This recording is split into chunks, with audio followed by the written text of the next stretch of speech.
बुद्धं नमामि धम्मं नमामि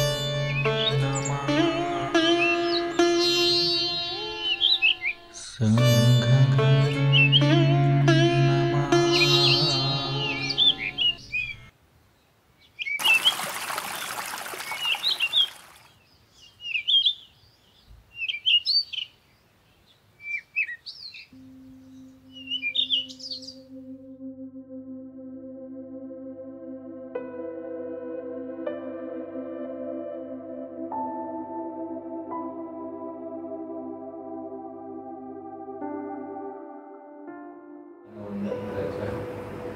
अरहं सम्मा सम्बुद्धो भगवान् बुद्धं भगवन्तं अभिवादेमि।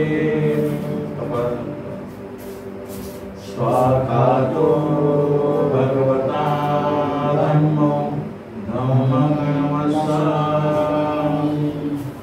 सुपटिपन्नो भगवतो सावकसङ्घो संघं नमामि।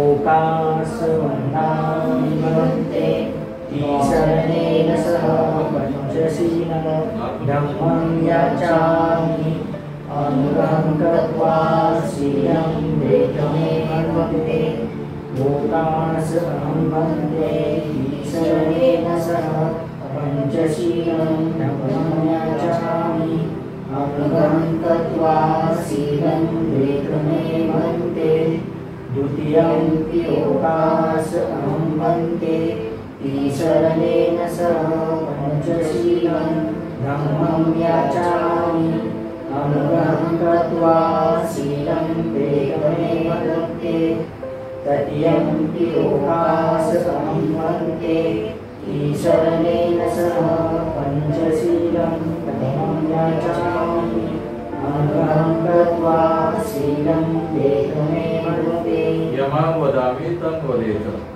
भवन्ते नमो तस्स भगवतो अरहतो सम्मा सम्बुद्धस्स। नमो तस्स भगवतो अरहतो सम्मा सम्बुद्धस्स। नमो तस्स भगवतो अरहतो सम्मा सम्बुद्धस्स।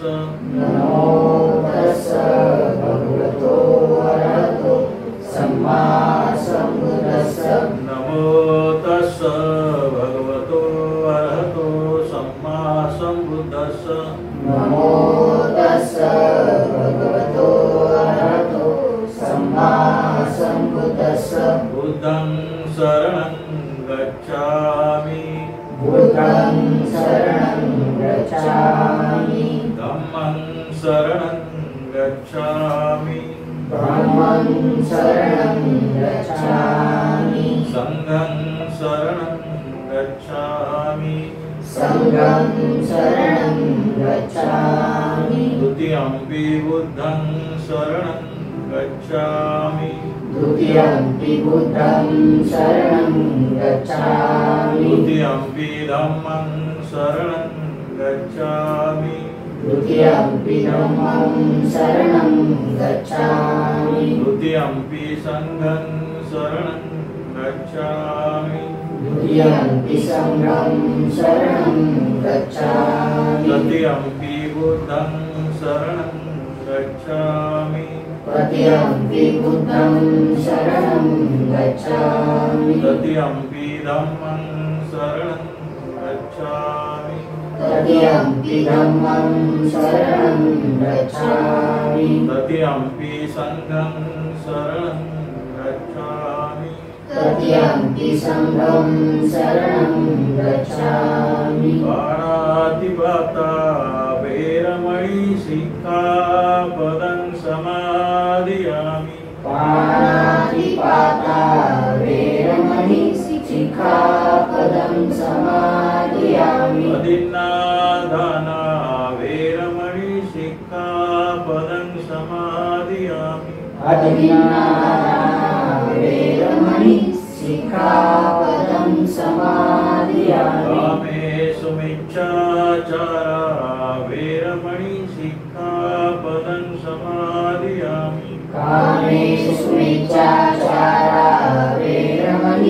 सिक्खापदं समादयामि मुसावादा वेरमणि सिक्खापदं समादयामि मुसावादा वेरमणि सिक्खापदं समादयामि सुरामेरयमज्जपमादठाणा वेरमणि सिक्खापदं समादयामि सुरामेरयमज्जपमादठाना वेरमणि सिक्खापदं समादयामि इमानि पञ्चसिक्खपदानि शीलेन सुगतियन्ति शीलेन भोगसम्पदा शीलेन निबुध्यन्ति तस्मात् शीलं विशोधये साधु साधु साधु साधु साधु आनापानसती जे ध्यान आहे ते ध्यान जे आहे तुमच्या मनाची एकाग्रता करण्यासाठी हे उपयुक्त आहे. मुलांचा अभ्यासासाठी हे महत्वाचं अभ्यासासाठी हे करून बसला अभ्यास करायला तुमच्या लक्षात आहे. मनाची एकाग्रता याच्यातून होते आणि जे आहे म्हणजे जसं एकाग्रता का करायची असते आपण सूर्याची किरण जमिनीवर पडतात तर त्याचा काही प्रभाव नाही दिसत. ते तुम्ही भिंगाखाली घेतले तर अग्नी निर्माण होतो. आपलं मन विखुरलेलं त्याची आपल्याला शक्ती माहिती नाही. ज्यावेळी मन आपण ध्यानाच्या माध्यमातून एकाग्र करतो आणि ते कुशल असेल तर त्या गोष्टी तुम्हाला जे अनुभव येतील ते वेगळे असतील. त्यामुळे ह्या माध्यमातून मनाला आपल्याला एकत्र करायचं आहे. एकत्र करण्यासाठी आपल्याला काय करायचं आहे सरळ बसायचं आहे मान सरळ करायचे हळूच डोळे झाकायचे डोळे दाबायचे नाही लागतील असलं पाहिजे आणि आपला जो श्वास आहे तो आतमध्ये जातो आणि बाहेर येतो तर त्याच्याकडे आपल्याला लक्ष द्यायचं. आतमध्ये जाणारा श्वास आणि बाहेर येणारा श्वास त्याच्याकडे लक्ष द्यायचं. मोठा श्वास आहे कधी छोटा आहे कधी कसं बनायचं मोठा असं समजायचं छोटा आहे छोटा समजायचं. नाकाला कुठे स्पर्श होत असेल श्वास त्याच्यामध्ये लक्ष द्यायचं.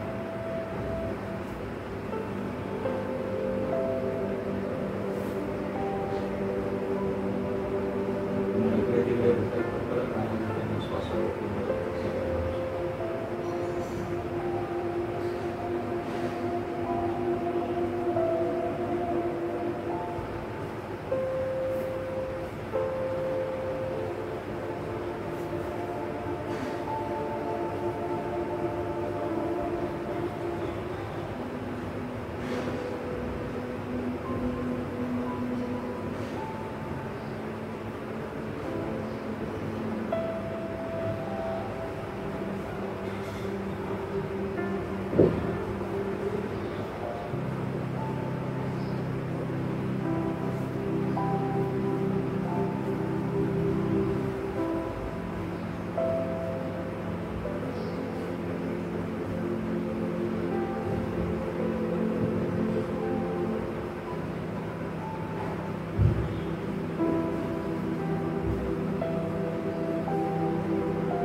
धर्मामध्ये हा वर्षावसाचा काळ आहे आताचा. आताचा जो काळ आहे वर्षाचाच काळ आहे. तो काळ बुद्ध धर्मामध्ये पवित्र असा काळ समजला जातो. यावेळी लोकांची जी मानसिकता असते तो धम्मश्रवण करण्यासाठी पॉझिटिव्ह झालेली असते. मग त्यामुळे ह्या काळामध्ये जास्तीत जास्त धम्माचं आचरण जे आहे लोकांकडून होत असतं.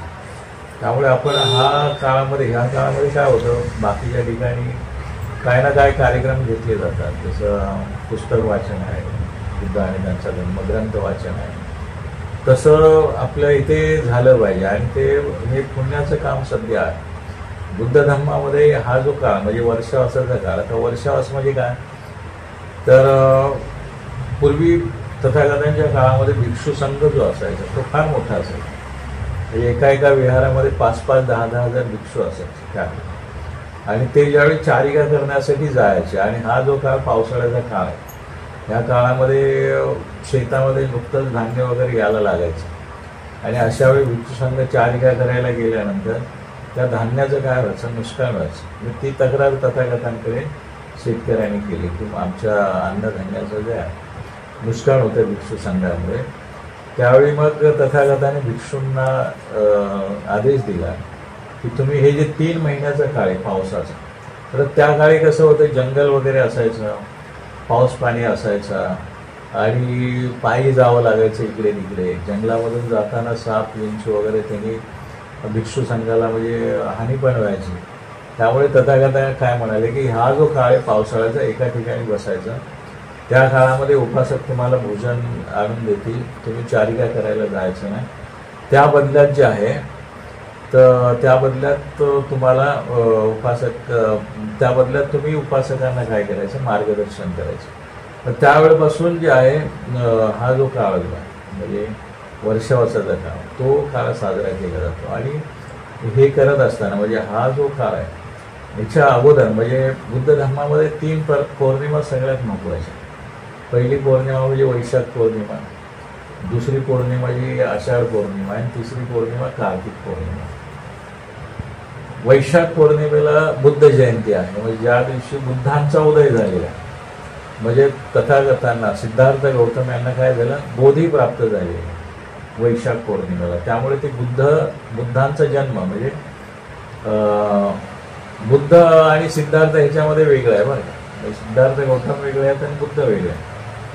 बुद्ध म्हणजे ज्यावेळी सिद्धार्थ गौतमाला ज्ञान प्राप्ती झाली, चराचर सृष्टीचं ज्ञान झालं, त्यावेळी त्यांना बुद्धत्व प्राप्त झालं तो दिवस. तर ती जयंती बुद्ध जयंती म्हणून आपण साजरी करतो. दुसरी जयंती जी आहे म्हणजे आषाढ पौर्णिमा, ती जयंती आहे. त्यामध्ये पहिल्यांदा भगवान बुद्धाने काय केलेलं आहे, धम्म कोणाला तरी सांगितलेलं आहे. आता ते जे आहे धम्म म्हणजे ती धम्म जयंती आहे.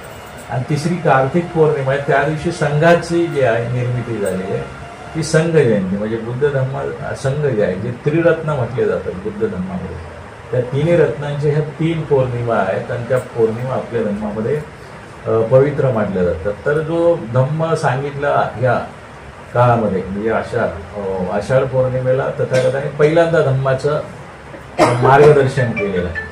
आणि ते करत असताना काय झालेलं आहे की तथागतांना वैशाख पौर्णिमेला ज्ञान प्राप्त झाले. म्हणजे त्यांच्या लक्षात आले की माणूस कशाचा बनलेला आहे, माणसाचं भविष्य कसं आहे, म्हणजे भवचक्र कसं आहे माणसाचं. म्हणजे ह्या गोष्टी त्याला आपण म्हणतो प्रतित्त समुत्पाद कसा निर्माण झाला, हे त्यांच्या लक्षात आल्यानंतर त्यांनी काय केलेलं आहे, त्यांच्या ज्या ज्ञान असतं त्याला असं काही ज्ञान म्हणतात, त्या ज्ञानाचं त्यांनी 7 आठवडे त्या ठिकाणी बुद्ध गयेला काय केलेलं आहे, त्या उपभोग घेतलेला आहे, म्हणजे त्या आनंद घेतलेला आहे. आणि त्यांच्या मनामध्ये अशी कल्पना आली की हा धम्म जो आहे मला जो मिळालेला आहे, तो धम्म मी लोकांना कसा सांगायचा, कारण तो समजायला कठीण आहे.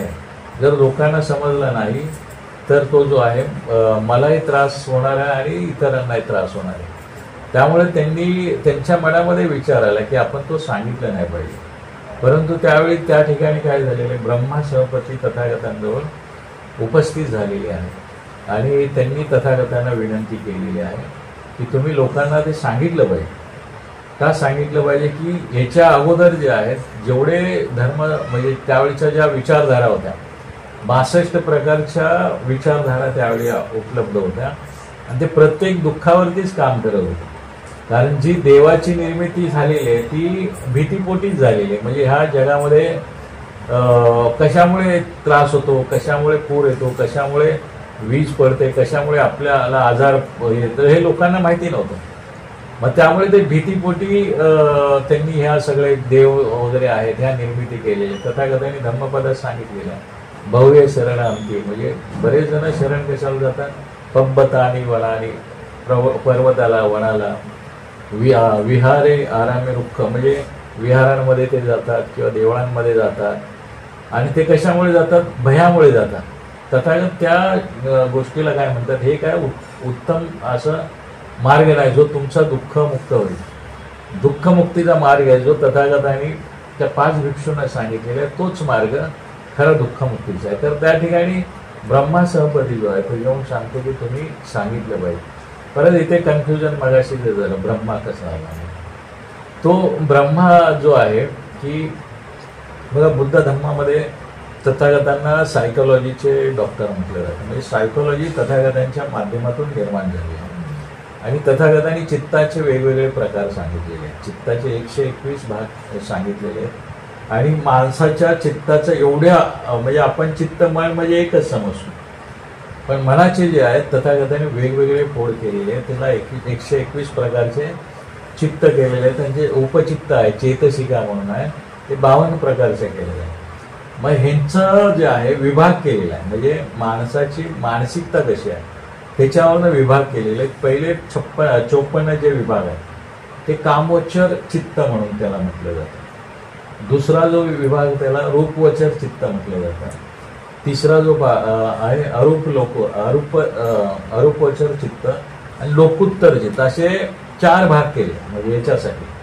आणि त्या चित्ताच्या अवस्थेला नावं दिलेली आहेत. म्हणजे कामोच्चर जे आहे, कामोच्चरमध्ये पहिले 54 चित्त आहे, त्याच्यामध्ये 12 अकुशल चित्त आहे. म्हणजे चुकीचे हे असणारे अकुशल चित्त आहे. 12 अकुशल चित्त आहेत. तर हे चित्त जे आहे कामोच्चर भूमीमध्ये 2 भाग पडतात. त्यामध्ये 4 जे कामोच्चर भूमी आहे म्हणजे 4 जे भाग आहेत, 4 चित्ताचे भाग आहेत, त्याला अपायगती म्हटलेलं आहे. अपायगती म्हणजे त्यामध्ये प्रेत योनी आली, पिशाची योनी आली, असुर योनी आली, त्याच्यानंतर जनावरांची योनी आलेली आहे. ह्या 4 प्रकारच्या अपायगती सांगितलेल्या आहेत आणि ह्या चित्ताचे भाग आहेत बरं.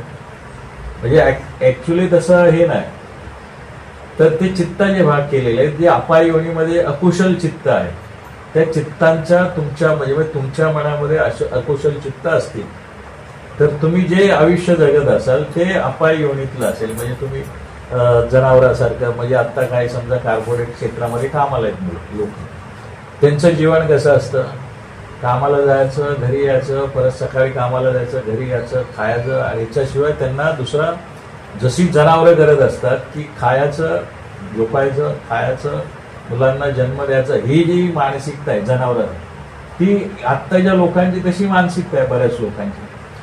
प्रेत योनी म्हणजे प्रेत म्हटल्यावर नंतर कसं आहे की हापापलेले, त्यांना किती दिलं तरी जे आहे त्यांना अपुरं पडत असतं. म्हणजे पाहिजे पाहिजे पाहिजे अशी जी मानसिकता आहे. तो एखादा सेट असेल पण त्याला सारखं मला पाहिजे अशी जी मानसिकता आहे ते प्रेत योनीमध्ये.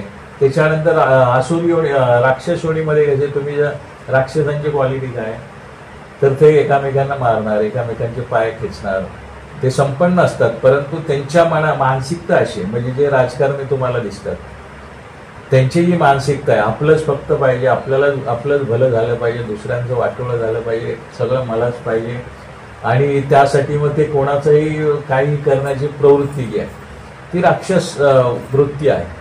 ती राक्षस वृत्ती म्हणजे ती अपायगतीमध्ये त्या गोष्टी हे केल्या जातात. तर अशा ज्या वृत्त्या आहेत म्हणजे त्याला विभाग केलेले आहेत. म्हणजे कामोच्चर जे आहे, कामोच्चर भूमीमधले पहिले 4 भूमी आहेत त्याला अपाय भूमी म्हटलेलं आहे. त्या अपाय भूमी जी आहे त्या अपाय भूमीमध्ये अकुशल चित्त जे आहे त्याचा प्रभाव असतो. ज्यांच्या मनामध्ये अकुशल गोष्टी आहेत ते जे आहेत जगामध्ये दुःख भोगत असतात. म्हणजे अकुशल चित्तांमुळे त्यामुळे तथागतांनी जे धम्म ह्याच्यामध्ये सांगितलेलं आहे, कशामध्ये धम्म पालन गाथेमध्ये तुम्हाला जर सुख पाहिजे असेल तर तुम्ही काय करायचं, सब पापस करणं, म्हणजे कोणत्याही पाप करायचं नाही, म्हणजे चांगल्या गोष्टी करायच्या. पाप केलं तर तुम्ही काय होईल, तुमची जी आहे मानसिकता, म्हणजे तुम्ही इथे जगत असाल परंतु तुमची मानसिकता, घरामधलं वातावरण नरकासारखं असेल. म्हणजे नरक योनी म्हटलेलं आहे. समजा तर तुम्ही भिकारी बघत असाल, रस्त्याला बसलेले असतात चिखलामध्ये, ह्याच्यात त्याच्यात, त्यांना झोपायला नसते जागा, नरकाची अवस्था ते जगत ह्याच ह्याच्यामध्ये. त्यामुळे तथागत म्हणतात तुम्हाला ह्या जन्मामध्ये जिवंत असताना जिवंतपणे इथेच तुम्हाला सगळं करायचं, सगळं भोगायचं इथेच. त्यामुळे पुनर्जन्म आहे ना आहे ती गोष्ट जे तथागतांनी काय सांगितलेलं आहे की ही जी योग्यता आहे, म्हणजे पुनर्जन्म तथागतांनी मानलेला आहे. म्हणजे बुद्धाने त्यांच्या धर्मामध्ये स्पष्ट सांगितलेलं आहे पुनर्जन्म आहे. परंतु हिंदू धर्मातला जो पुनर्जन्म आहे, आत्म्याचा पुनर्जन्म, तो मानलेला नाही. म्हणजे हिंदू धर्मामध्ये जो आत्मा आहे, आत्मा कधीही मरत नाही. हिंदू धर्मातली जी हे आहे तर आत्मा मरत नाही. एका ठिकाणून आत्मा दुसऱ्या ठिकाणी जातो, म्हणजे दुसऱ्या शरीरामध्ये घुसतो, असा त्यांचा पुनर्जन्म हिंदू धर्म. हा हिंदू धर्मामध्ये. आणि हा पुनर्जन्म जो आहे ना हिंदू धर्मातला, त्यांनी काय गडबड होते की माणसाला पुनर्जन्म आहे माहिती होतं की माझा आत्मा असा, मग हिंदू धर्मामध्ये शेतकरी आत्महत्या करतात. त्यांना वाटतं हे आयुष्य कंटाळलेलं, आत्महत्या करून पुढचं आयुष्य भेटणार. प्रेमी जोडपे आहेत ते आत्महत्या करतात, पुढच्या आयुष्यामध्ये भेटू वगैरे. तर ह्या ज्या गोष्टी आहेत, हे आत्मा निर्माण झाला की पुरोहितगिरी निर्माण होते. म्हणजे आत्म्याची मग शांती असेल, आत्म्याला नाव देणं असेल, लगेच ते ब्राह्मणांच्या हातामध्ये सगळ्या गोष्टी जातात. म्हणजे आत्मा आला की पुरोहितगिरी वाढते, आणि पुरोहितगिरी बाबासाहेबांना नको आहे. तर ही जी अपाय गती आहे, त्याच्यानंतर कामोचर सुगती आहे, मग त्याच्यामध्ये कुशल चित्त आहे, क्रिया चित्त आहेत. ह्या चित्तांमुळे विपाक चित्त आहेत. ह्याच्यामुळे काय होतं, म्हणजे त्या ज्या क्वालिटीज आहेत, म्हणजे ह्याच्यामध्ये पण जवळजवळ 11 देवलोक आहेत कामोचर ह्याच्यामध्ये. ते तवंतीस आहेत, त्याच्यानंतर तुषित आहेत, असे वेगवेगळे. त्या प्रत्येकाची एक मानसिकता, म्हणजे चित्ताच्या ज्या अवस्था आहेत त्याला लोक म्हटलेलं आहे. आणि पुढचे जे अरूप लोक आहे, म्हणजे अरूप लोकांमध्ये जे 5 ध्यान आहेत, म्हणजे 5 ध्यानाच्या अवस्था आहेत. म्हणजे तुम्हाला रूप लोकांमध्ये जाण्यासाठी तुमच्या मनातले 5 जे अडथळे ध्यानाचे, ते तुम्हाला अगोदर नष्ट करावे लागतात. ते नष्ट केले तरच तुम्ही जे आहे अरूप लोकातलं जे पहिलं ध्यान, पहिल्या ध्यानामध्ये तुमच्या चित्ताची अवस्था कशी असते, त्याच्यामध्ये विचार, वितक्क, प्रीती, सुख, एकाग्रता, हे 5 ध्यानाचे अंग तुम्हाला त्या ठिकाणी मिळतात. आणि हे ध्यानाचे अंग आहेत, हे 4 ध्यान सांगितलेले आहेत. प्रत्येक ध्यानाच्या अंगामध्ये तुमच्या चित्तातले विकार नष्ट होतात आणि तुमची हळूहळू प्रगती होत जाते. ह्या अवस्थेंना ते नाव आहे. तर त्यामध्ये ब्रह्मविहार ही अवस्था आहे. त्या अवस्थेमध्ये चित्ताची जी अवस्था आहे ती मैत्री, करुणा, मुदिता आणि उपेक्षा, या 4 क्वालिटीज तुमच्या चित्तामध्ये निर्माण झाल्या की तुमची जी अवस्था आहे ती त्या म्हणजे ब्रह्मविहारामध्ये एक आनंदाची अवस्था, आणि ही अवस्था तुम्ही पोचता. तर ती तथागतांना त्यावेळी जे आहे, त्यांना ज्यावेळी निगेटिव्ह विचार त्यांच्या मनात आला की आता आपल्याला नाही सांगितलं पाहिजे, त्यावेळी त्यांच्या मनातली जी करुणा आहे ती पुढे आलेली आहे. त्यांनी सांगितलेलं की तुम्ही हे लोकांना सांगितलं पाहिजे. हे सांगितलं तर लोक ह्यातून बाहेर पडतील. की आत्तापर्यंत कोणी ह्या गोष्टी सांगितलेल्या नाही की तुम्हाला दुःखातून बाहेर कसं जायचं. त्यामुळे ती कन्सेप्ट आहे ब्रह्मा, जे आपल्या धर्मामध्ये देव कन्सेप्ट आलेले, तसं तथागतांचा धम्म जो आहे तो 2500 वर्ष झाले. त्यावेळी प्रत्येक शब्दाला काय म्हणत असतील ते आत्ता म्हणतात असं नाही. त्यावेळी जे त्याला आपण एक शब्द म्हणतो बघा, राग जो पालीमध्ये शब्द आहे त्याला मराठीमध्ये म्हणजे आपल्या आत्ताच्या ह्याच्यामध्ये आसक्ती हा शब्द, म्हणजे आसक्ती आहे. त्यावेळी देव हा शब्द आहे, म्हणजे आत्ताचा देव आपण काय म्हणतो, देव म्हणजे तो आकाशामध्ये असतो वगैरे, असा हिंदू लोकांचे आहे. त्यावेळीचे देव म्हणजे ज्येष्ठ लोक असतील, म्हणजे राजे असतील, त्यावेळीचे ऋषीमुनी असतील, त्यावेळीचे मोठे अरहंत वगैरे असतील, तर त्या लोकांना देव म्हटलं जायचं. म्हणजे राजांना जे आहे देव म्हटलं जायचं, राण्यांना देवी म्हटलं जायचं. तर ही त्यावेळीची शब्द कन्सेप्ट आहे. त्यामुळे त्यावेळेस तसंच्या तसं आपल्याला घेता येत नाही, कारण तथागतांना ज्यावेळी जयमंगल अष्टगाथा ज्या सांगितलेल्या आहेत त्यावेळी देव आणि देव त्या रात्री येतात तथागतांकडे. देव म्हणजे त्यावेळेचे राजे महाराजे तथागतांकडे जाऊन मार्गदर्शन घ्यायचे की आम्ही कसं वागलं पाहिजे. तर ह्या पद्धतीने म्हणजे त्यावेळेच्या ज्या शब्द आहेत ते शब्द आत्ता तसे धरून चालणार नाही, कारण की बराच काळ गेलेला आहे आणि बऱ्याच जे शब्दाचे आहेत. परत तथागतांचं जे हे आहे म्हणजे जे पण लिखाण आहे ते लिखाण तथागतांच्या काळामध्ये लिखाणाची सोय नव्हती. म्हणजे तथागतांच्या काळामध्ये फक्त पाठांतर केलं जायचे. धम्म उपदेश आहे सगळा पाठांतर केला जायचं. आणि तथागतांनी कंप्लेंट म्हणजे त्यांनी तक्रार पण केलेली आहे, एक 5 ठिकाणी तक्रार केलेली आहे की माझा जो उपदेश आहे तो भिक्षू जो आहे लोकांपर्यंत जसाचा तसा पोचवत नाही. हे तथागतांनी 2-4 वेळा बोलून दाखवलेलं आहे. त्यामुळे त्यावेळेचे जे भिक्षू आहेत जे ऐक्यू म्हणजे तथागतांनी सांगितलेलं ऐकायचे आणि परत आपल्या पद्धतीने सांगितलं जायचं. त्यामुळे पण काय झालेलं आहे आणि आत्ता बुद्ध धम्मा म्हणजे तथागतांच्या मृत्यूनंतर 500 वर्षाने म्हणजे पहिल्यांदा त्रिपिटक लिहिलं गेलं. म्हणजे धम्माचा उपदेश आहे पहिल्यांदा लिहिला गेला. तोपर्यंत तो आहे पाठांतर करूनच येत होता. त्यामुळे बरेच जे शब्द आहे आणि जे बुद्ध धम्माचे आचार्य होते त्यावेळेचे तथागतांच्या काळामध्ये ते मॅक्झिमम ते आहे ते ब्राह्मण होते. आणि जे तथागतांच्या धम्माच्या अठ्ठकथा लिहिलेली जी लोक आहेत 5व्या शतकामध्ये तथागतांनी म्हणजे तथागतांनी बुद्धांनंतर 1000 वर्षानंतर अठ्ठकथा लिहिल्या गेल्या. म्हणजे तथागतांचं जे मूळ वचन आहे त्याचं रूपांतर केलं आणि ते समजवण्यासाठी काय केलेलं आहे बऱ्याच वेळा गोष्टींचं हे केलेलं आहे. म्हणजे एखादे एक आहे मनोबुद्धे गमो धम्मा मानुषिका ही यमक वग्नामधली पहिली तथागतांचा उपदेश आहे. तर त्या उपदेशाचं विश्लेषण करण्यासाठी धम्मपद अठ्ठगाथामध्ये जी चक्कुपाल नावाच्या भिक्षूची कथा आहे तर ती कथा आहे ती हा जो आहे मन सर्वश्रेष्ठ आहे. मनाच्या माध्यमातून तुम्ही एखादी कुशल गोष्ट केली तर जे आहे तुम्हाला त्याचं कुशलच विपाक भेटतं, कुशलच फळ भेटतं हे समजवण्यासाठी ती कथा लिहिलेली आहे चक्कुपाल भिक्षूची. मग त्या कथेमध्ये तुम्ही हे केल्यानंतर मग त्यामध्ये देव आलेले आहेत, बऱ्याच गोष्टी आलेल्या आहेत ज्या पटण्यासारख्या नसतात, परंतु ती लक्षात घेतली पाहिजे. ती कथा आहे. आता आपण जातक कथा म्हणतो. जातक कथा म्हणजे जातक कथाच आहे. जातक कथा काय सांगतात? जातक कथा जी आहे बुद्ध धर्माचा संघ फार मोठा होता, बुद्धांचा संघ फार मोठा होता. तो मोठा असल्यामुळे त्या संघामध्ये वेगवेगळ्या विचारांचे लोक होते, वेगवेगळ्या विचारांचे भिक्षू होते. सम्राट अशोकाने अशा वेगवेगळ्या विचारांच्या भिक्षूंना 60,000 भिक्षूंना संघातून काढलेले. 60,000 भिक्षूंना म्हणजे कितीतरी भिक्षू जे आहेत वेगवेगळ्या विचाराचे होते. मग तथागतांनी जातककथा का सांगितल्या? जातककथा ह्याच्यासाठी सांगितलेल्या आहेत की भिक्षूंनी संघातून बाहेर गेलं नाही पाहिजे आणि भिक्षूंच्याकडून काही चूक झाली तर ती त्यांनी चूक सुधारली पाहिजे आणि परत संघामध्ये काम केलं पाहिजे. ह्याच्यासाठी एखादी चूक घडली तर तथागत त्यांना गोष्टीच्या रूपाने सांगायचं की तू ही चूक केलेली आहे, ही चूक मी पण मागच्या जन्मामध्ये केली होती, त्यावेळी माझा जन्म अशा अशा प्राण्याच्या ह्याच्यामध्ये झाला होता आणि ती चूक केल्यामुळे मला अशा प्रकारचं फळ भेटलं. तुम्ही ही चूक केलेली आहे, तुम्ही जर ही चूक सुधारली नाही तर तुम्हाला सुद्धा माझ्यासारखं फळ भेटू शकतं. अशा पद्धतीने तथागतांचा जो जातक कथा आहे तो डॅमेज कंट्रोल आहे. संघाला जो आहे, संघामध्ये जो डॅमेज होतो त्याला कंट्रोल करण्यासाठी जातक कथेचा उपयोग केला गेला.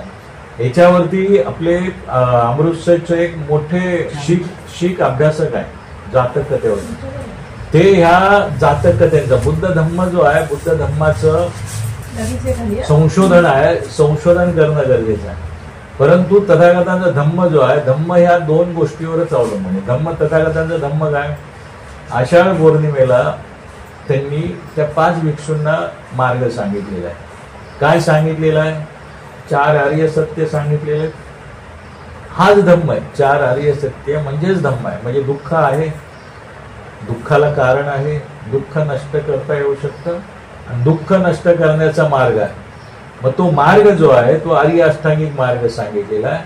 तो आर्य अष्टांगिक मार्गाचं जे विश्लेषण आहे ते पसरवून सांगितलेलं तो म्हणजे धम्म आहे.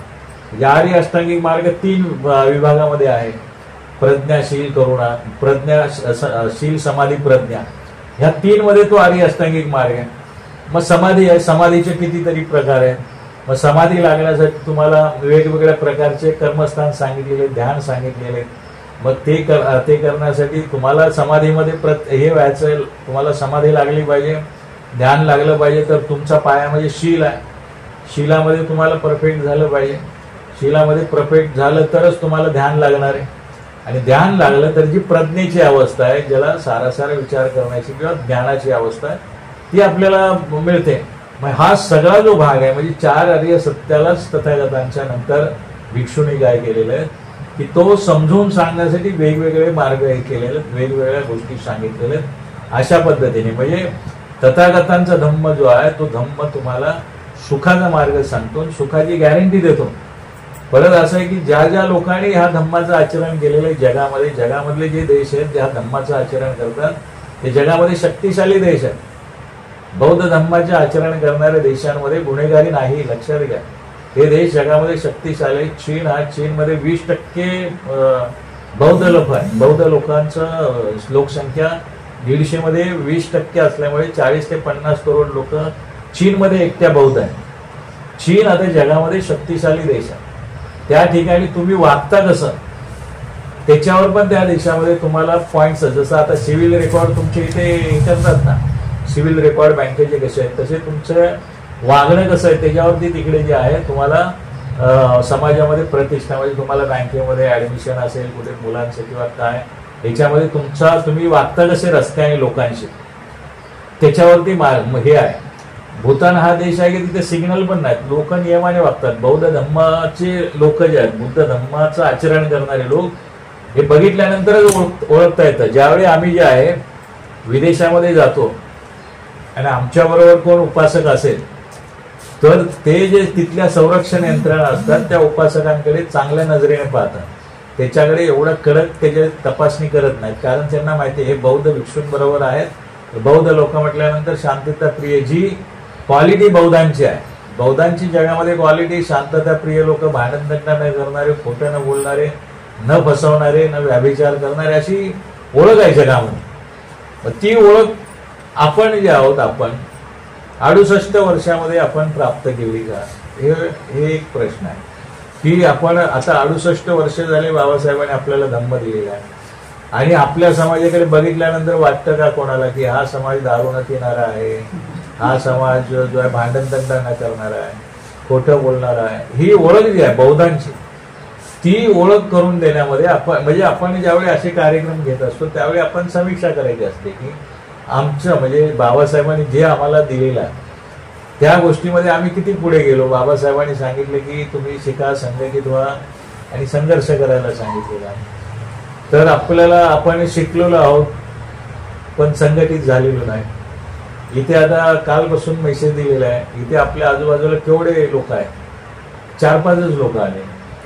आणि कसं आहे माहिती आहे का, आपल्याला एकत्र येण्याची गरज काय आहे. आमच्या मोठ्या भंतेने एक पुस्तक लिहिलेलं आहे की मिशन बोधिसत्वाचे, त्यामध्ये त्यांनी स्पष्ट केलेलं आहे की कसं आहे की बाबासाहेबांनी आपली अवस्था कशी होते 1950च्या अगोदर, आपल्याला रस्त्यावर पण फिरू देत नव्हते, जनावरासारखी अवस्था, हे सगळ्यांनाच माहिती. पण कसं आहे की हा बदल कशामुळे झालेला आहे. म्हणजे आपण इथून बिंदास जाऊ शकतो, चांगले कपडे घालू शकतो, चांगल्या हॉटेलमध्ये बसू शकतो. बाबासाहेबांना पनवेललाच मला वाटतं काहीतरी हॉटेलमध्ये बसू दिलेलं नाही, पाणी दिलेलं नाही.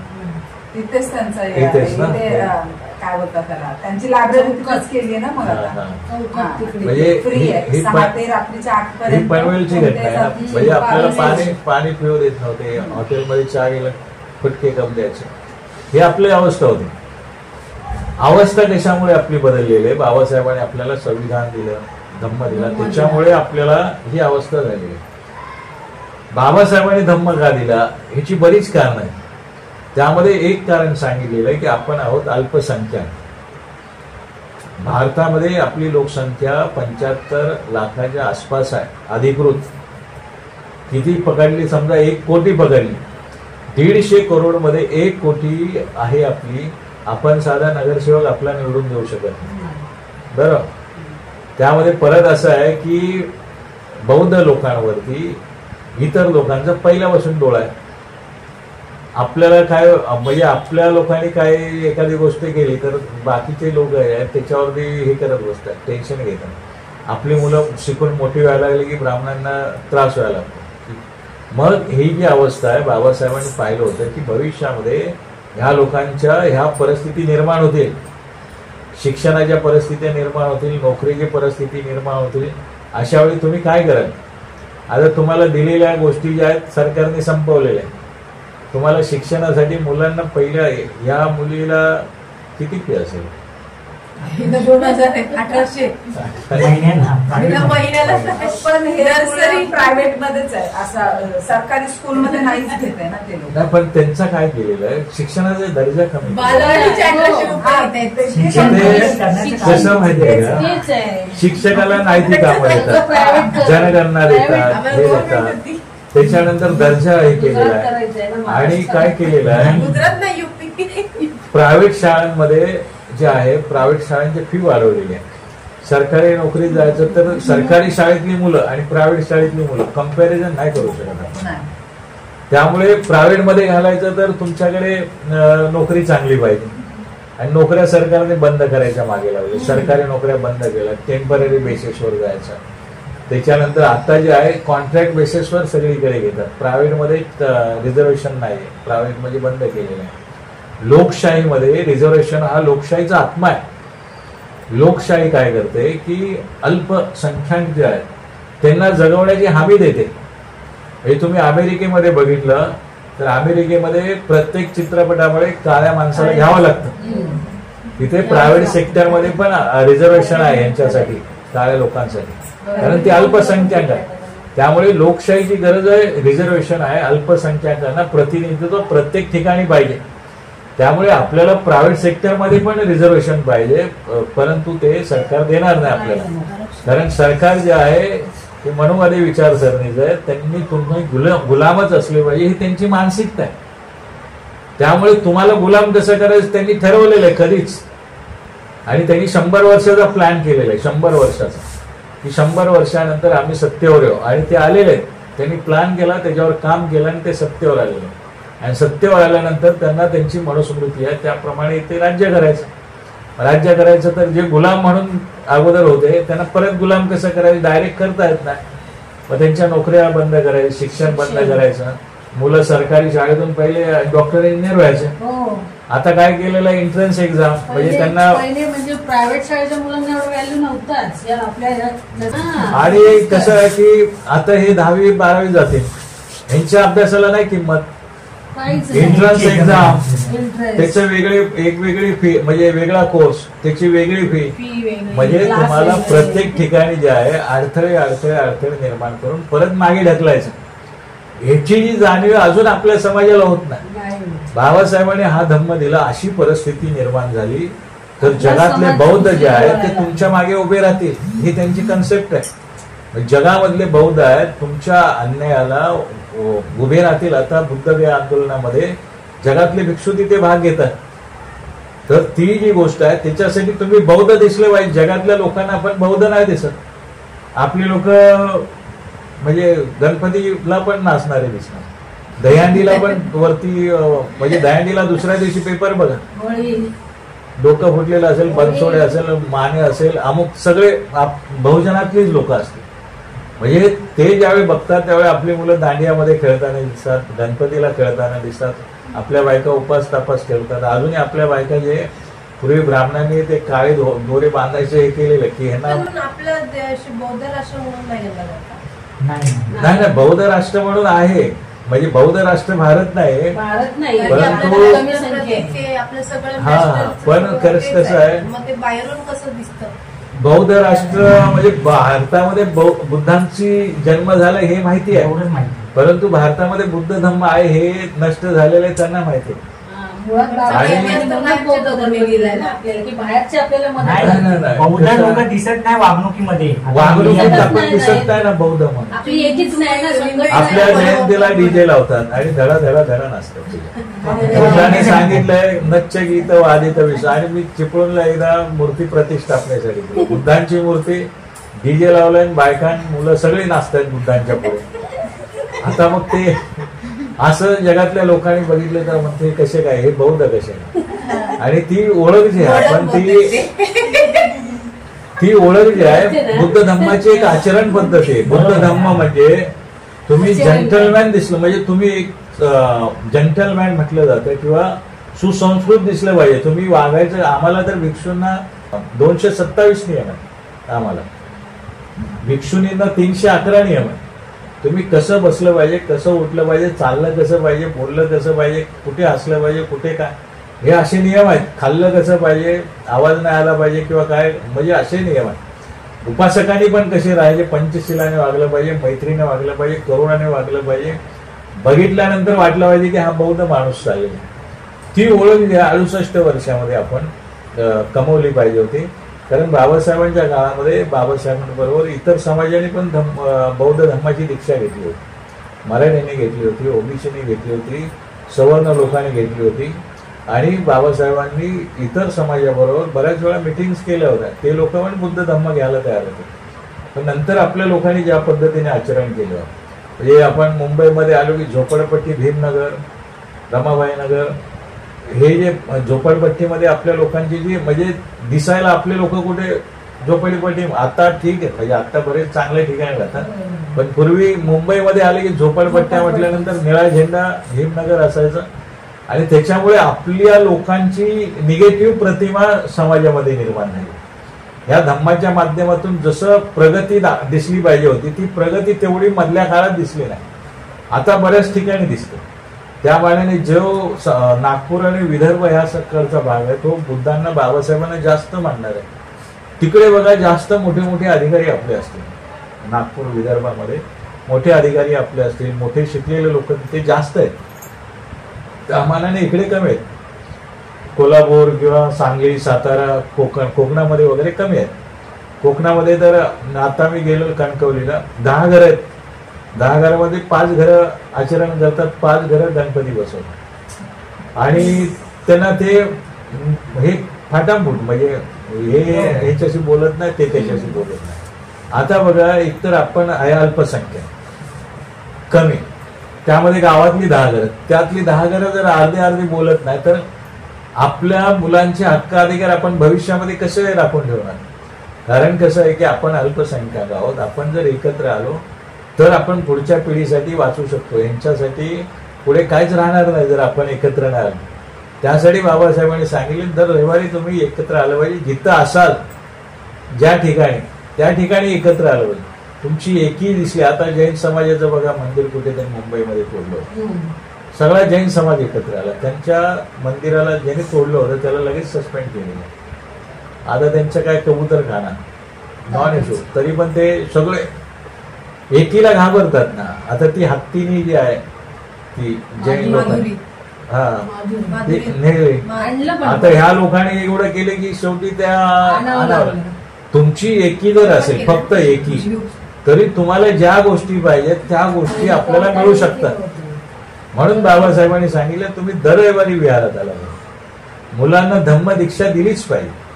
कारण ह्यांना आत्ता संस्कार नाही पडले मुलांवरती तर त्यांना भविष्यात त्या गोष्टीला फेस कसे करणार. ते भविष्य यांचं फारच अडचणीचं आहे. आता ह्यांना कसे मॉल आहेत, फोन आहेत, त्याच्यानंतर ह्यांना म्हणजे गुंतण्यासाठी बाहेर गेल्यानंतर ह्यांची मन गुंतण्यासाठी बरेच वाव आहेत. तिकडे सगळे म्हणजे भौतिक सुखामध्ये गुरफटून जाऊ शकते. तर त्याच्यामध्ये ह्यांना टिकायचं आहे.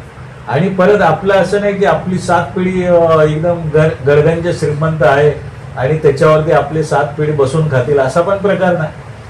जे आपली संपदा आलेली ते आपल्याला काही नोकऱ्या पाहण्या जे भेटलेले रिझर्वेशनच्या माध्यमातून त्याच्यामुळे आपल्याकडे थोडाफार पैसा आलेला आहे.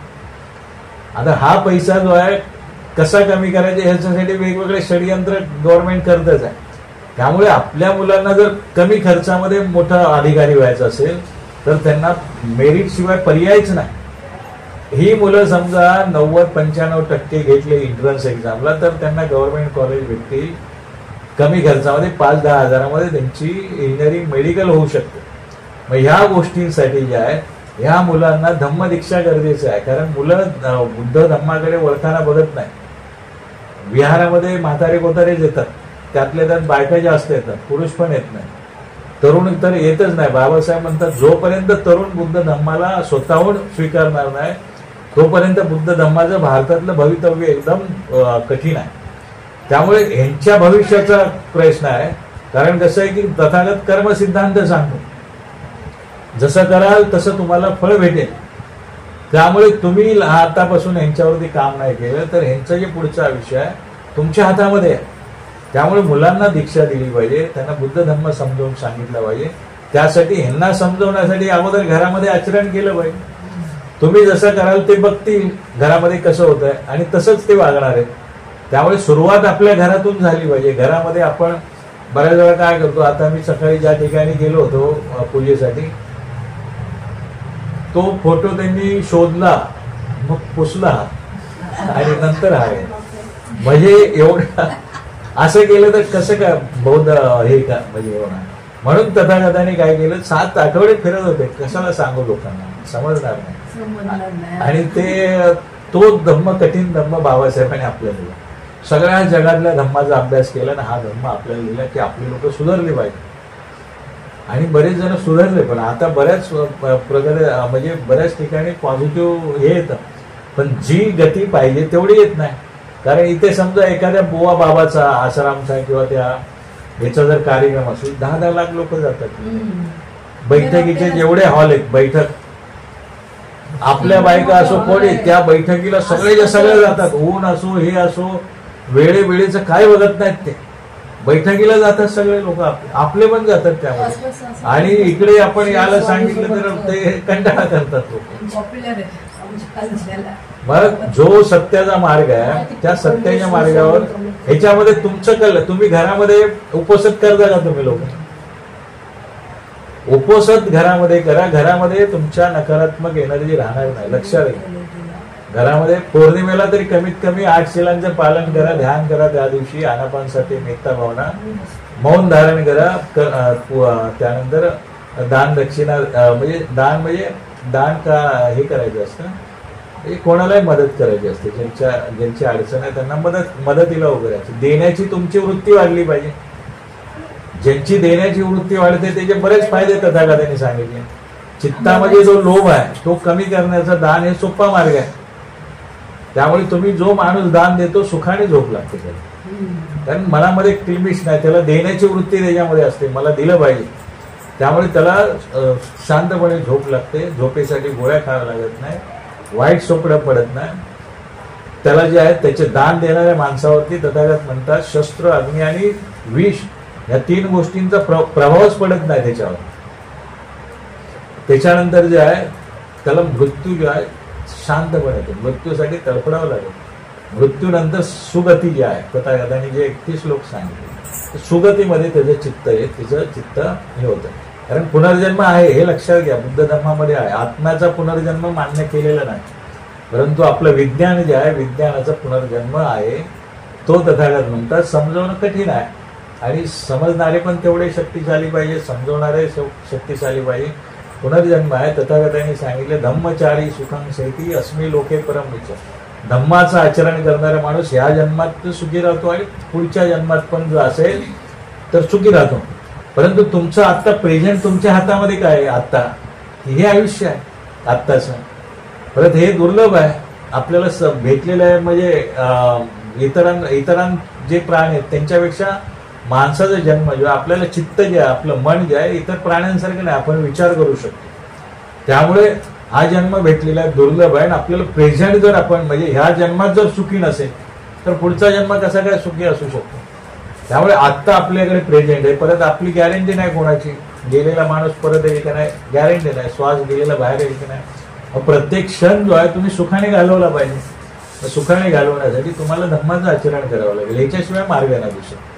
त्यामुळे धम्माचं आचरण केलं तर तुम्ही ह्या जन्मात पण सुखी व्हाल. तुमच्या घरातली परिस्थिती आहे ती बदलणार आहे 100%. कारण करोडो लोकांनी तसा अनुभव घेतलेला आहे जगामध्ये. जगामध्ये जेवढे बौद्ध राष्ट्र आहेत ते संपन्न आहेत. गरीब असले तरी प्रसन्न आहेत तिथे.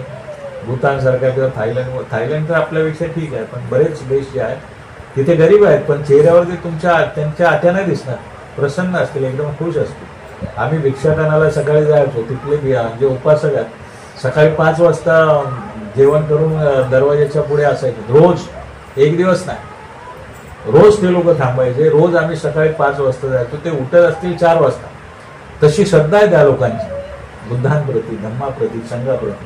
त्यामुळे जे आहे तिथे प्रसन्न, म्हणजे गरीब असेल तर तो प्रसन्नपणे रोज आणून त्याला जे शक्य आहे ते देतो.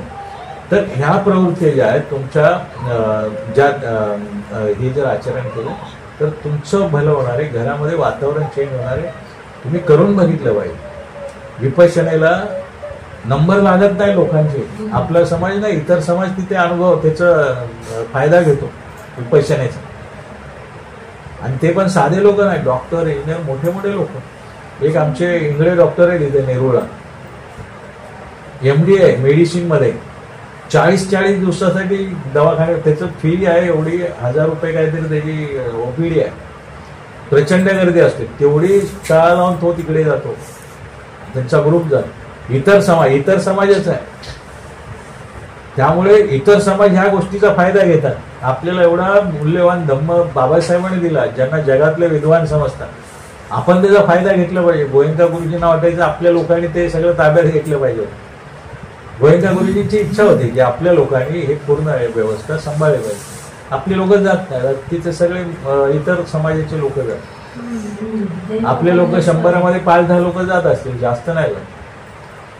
त्यामुळे हा सगळा जो आहे तुमचं ह्याच्या आचरण केल्यानं तुमच्या घरामध्ये कल्याण होणार आहे, समाधान होणार आहे. त्यासाठी तरी आपण ह्या गोष्टी केल्या पाहिजे. तुम्ही कराल अशी मी अपेक्षा करतो. तुम्ही सकारात्मक विचार केला म्हणजे आपण ज्यावेळी मैत्र भावना ध्यान करू त्यामध्ये काय म्हणतो की मी सुखी हो, मी दुःख मुक्त, रोग असं म्हणत असतो.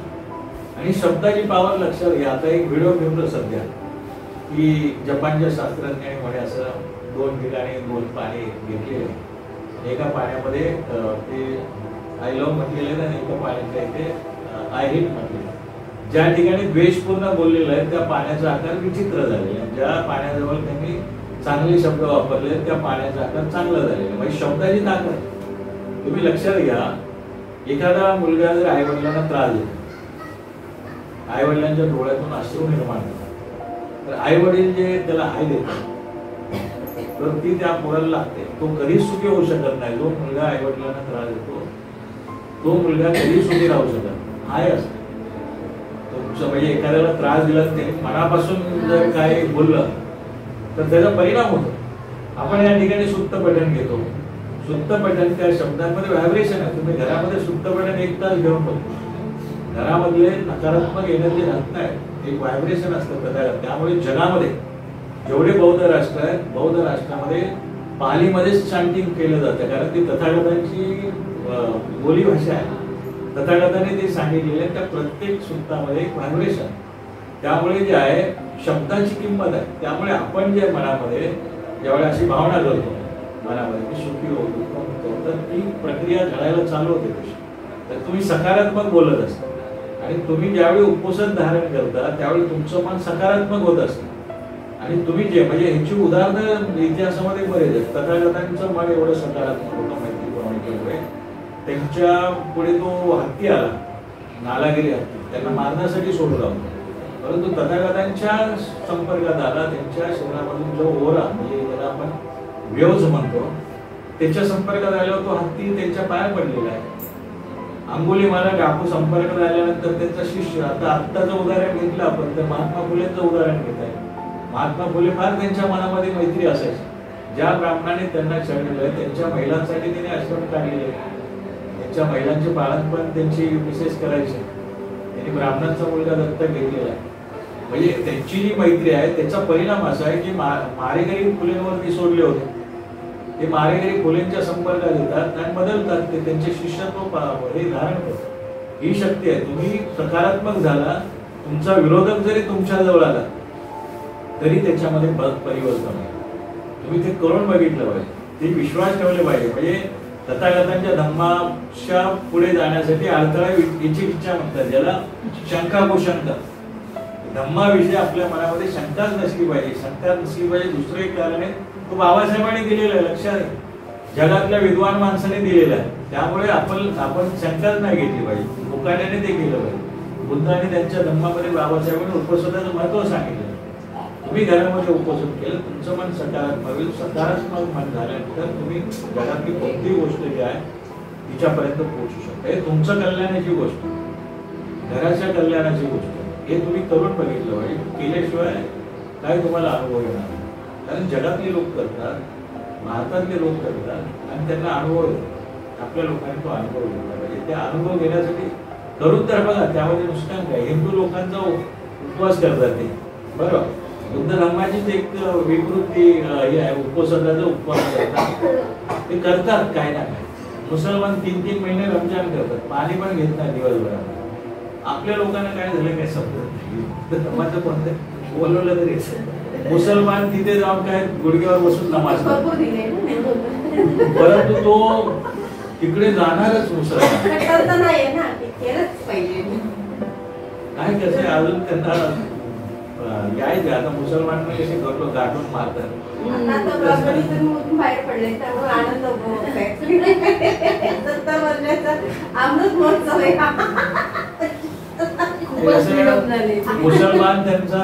मुसलमान त्यांचा टार्गेट नाही. टार्गेट आपण आहे. म्हणजे ते आपण त्या मुसलमान दाखवतात पुढे केले. टार्गेट आपणच आहे आपण आहे. त्यामुळे आपल्याच लोकांना जिथे असाल तिथे बौद्धांमध्ये मैत्री पाहिजे, एकामेकांबद्दल कम्युनिकेशन पाहिजे. हे माझ्या मागे म्हणा. सभ्य सत्ता कम्म सका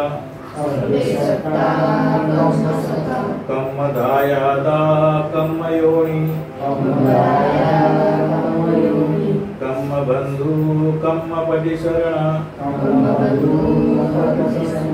यम कम्मं करिष्यन्ति कल्याणं वा पापकं वा तस्य दायादा भविष्यन्ति सभ्य सत्ता सदा होन्तु अवेरा सुखजीविनो कथं पुण्यं फलं मह्यं सभ्ये भागी भवन्तु ते सभ्ये भागी भवन्तु ते सभ्ये भागी भवन्तु ते साधु साधु साधु साधु साधु.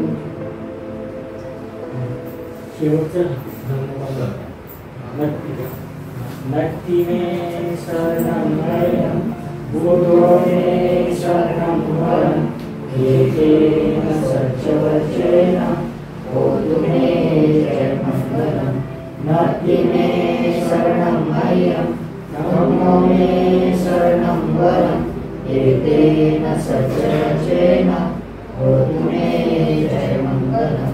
नक्ति में शरणं वयं संगो मे शरणं वरं एकेन सत्यवचेन होतु मे जयमङ्गलं. नमो बुद्धाय नमो धम्माय नमो संघाय.